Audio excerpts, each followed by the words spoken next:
All right, so for this one, we have 4 terms, so we know we're going to have to do factor by grouping. So we group the first 2 together, always plus in between, and we group the last 2. And remember, the sign always follows with that term. So here we can factor out an x squared. So we're left with x minus 5. So we need this to be a positive x, and it's negative right now, so that means we need to factor out a negative number. And x and 5 are the same numbers, so we don't want to factor anything else out, plus we can't. So we're just factoring out a -1. And now we're left with x minus 5. All right? Then from here, since we have the exact same 2 binomials, we can combine these 2 terms together in one binomial. So x squared minus 1 times x minus 5. And now we have a binomial and we have subtraction. So we ask ourselves, can we take the square root of each? Well, the square root of x squared is x. The square root of 1 is 1. So that means this can factor out even more, because it's a difference of 2 squares. So we write x and 1 and x and 1, and then we do plus, minus, and then this x minus 5 needs to come down as well. All right, and this is our final answer. All right, so remember, our very first thing that we always look for is GCF. Well, both of these have x's, so I know I can at least take out 1x. And since this is x squared, and that's our lowest power, I know I can take out x squared. So I'll be left with x to the 4th minus 4. All right, so then from here, we have a binomial, and it's subtraction, so we see, can we take the square root of each? Well, the square root of x to the 4th is x squared, and the square root of 4 is 2. So now we know that this can factor out to x squared and 2, x squared and 2. 1 is plus, 1 is minus. This x squared will come down. And this is our final answer. It cannot be factored anymore because although this has a subtraction with the binomial, we cannot take the square root of 2, so this is our final answer. All right, so here we look for GCF. There is none. There's 4 terms, so we know it will be factored by grouping. So we group the first 2 together. 4x cubed minus x squared. We always add in between, and this negative sign will follow with the term. All right, now we look for common factors, or GCF, so x squared, and we're left with 4x minus 1. Here we can factor out, now we need it to be a positive 4x, so we need to factor out a -1. So then we're left with 4x minus 1. All right, now that these 2 are exactly the same, I can go ahead and combine these 2 terms together in one binomial. So x squared minus 1 times 4x minus 1. We have a difference with a subtraction with the binomial, and we can take the square root of each of these because the square root of x squared is x, 1. So that means this can factor out even more to x and 1 and x and 1, and it is plus or minus because there's a difference of 2 squares. And then it's 4x minus 1. All right, so for number 20, there's no GCF. There's 3 terms. This is a minus sign, so it's not a perfect trinomial square. So that means we're going to do the x method. All right, and I'm going to put the multiplication symbol and the addition symbol. So I multiply our first and our third, so 5 times -5, and that gives me this number down here, and our top number just drops. All right, so since this is negative, the only way that 2 numbers can multiply to be negative is if one is positive and one is negative. So now I'm looking for factors of 25 that have a difference of 24. Well, that's easy. It's 1 and 25. Now, since this number is positive, our larger number has to be positive, so it's 25 and -1. Remember, check your work. 25 times -1 is -25. 25 plus -1 is 24. Then we need to go ahead and divide by this a, or the number in front of our x squared.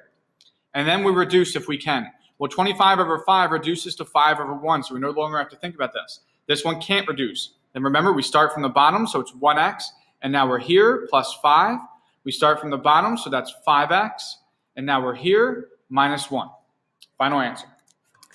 Always look for a GCF first. There is none. 3 terms, 20 and 5 are not perfect squares, so it's not a perfect trinomial square. So then we will draw our x. Remember, we have our multiplication at the bottom, our addition at the top. So we multiply our first and our third, so 5 times 20 is 100. And then this middle number just drops straight down, 29. So since this is positive and this is positive, in order for 2 numbers to multiply to a positive number and add up to a positive, they both have to be positive. And numbers that multiply to 100 and add to 29 are 25 and 4. And since they're both positive, it does not matter which side you write these on. Then we need to go ahead and divide by this number in front of the x squared, so they both will get divided by 5. This 25 over 5 reduces to 5 over 1 again.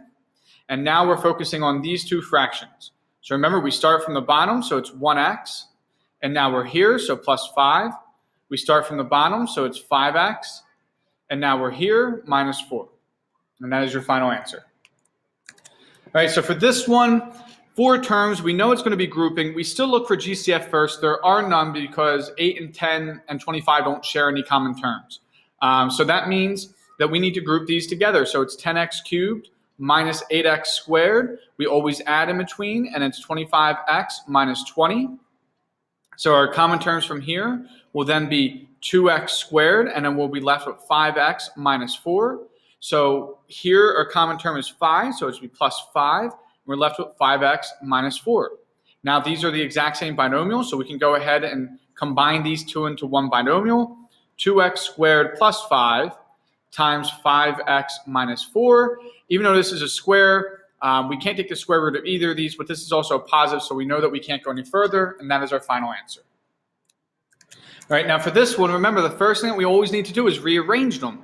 So our x squared has to go first, and then our x, and then our constant.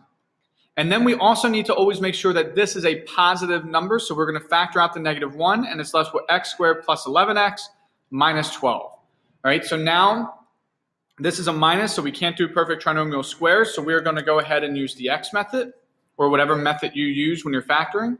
So multiplying, addition. So numbers that multiply, so we multiply this number here, 1 and -12, so it's -12. This number just drops, so it's 11. If they multiply to a negative number, that means 1 has to be positive, 1 has to be negative. So numbers that multiply to -12 and have a difference of 11 is 1 and 12. And since this number is positive, 12 has to be positive. So it'll be positive 12 and -1.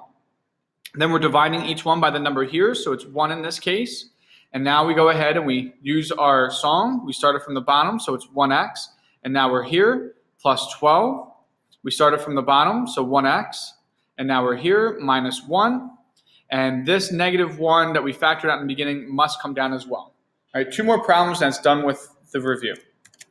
All right, so here we have factor by grouping because we know we are because we have 4 terms. There's no GCF, so we're just going to go ahead and group these two together. So x is 6 plus 2x to the 4th, plus always in between minus 16x squared minus 32. So our common term that we have here is x to the 4th, so we'll factor that out. Now we're left with x squared plus 2. Here we have a -16 because we need these both to be positive, so I know I'm factoring on the negative. 16 goes into both, so it's -16. And then I'm left with x squared plus 2. So since these two are exactly the same, I can combine these two into one binomial. So it's x to the 4th minus 16 times x squared plus 2. All right, so now I'm going to just scoot down a little bit here. Since we have a binomial with the power of 2, and we need to check since if this is a difference of squares, but since this is a positive, it's not. This one is subtraction. We can take the square root of 16 as 4. The square root of x to the 4th is x squared. So that means this one can factor out even more.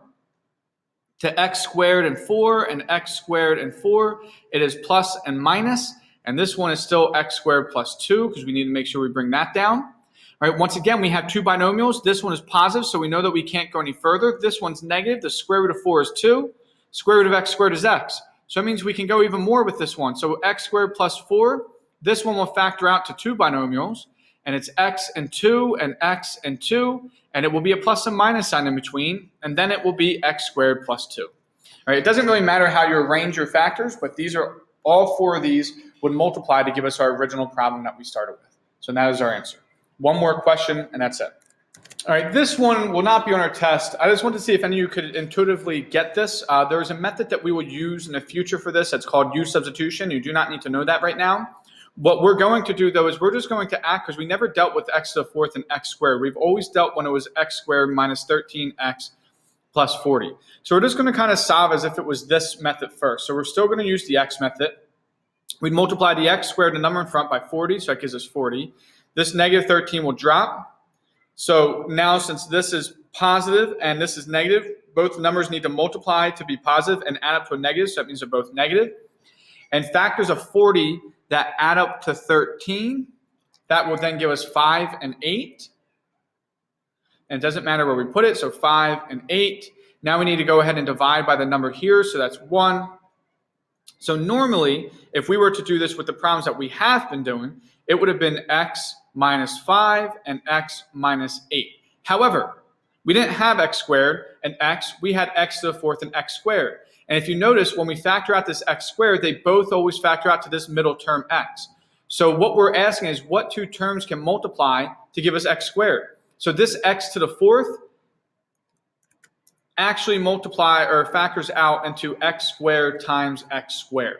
Because if we multiply those, it will give us x to the fourth power. So all we need to do at the end here is just add these powers of 2. Now, we will learn a method in the future of how to do this more directly. But for right now, I just want to see if anyone could intuitively get this.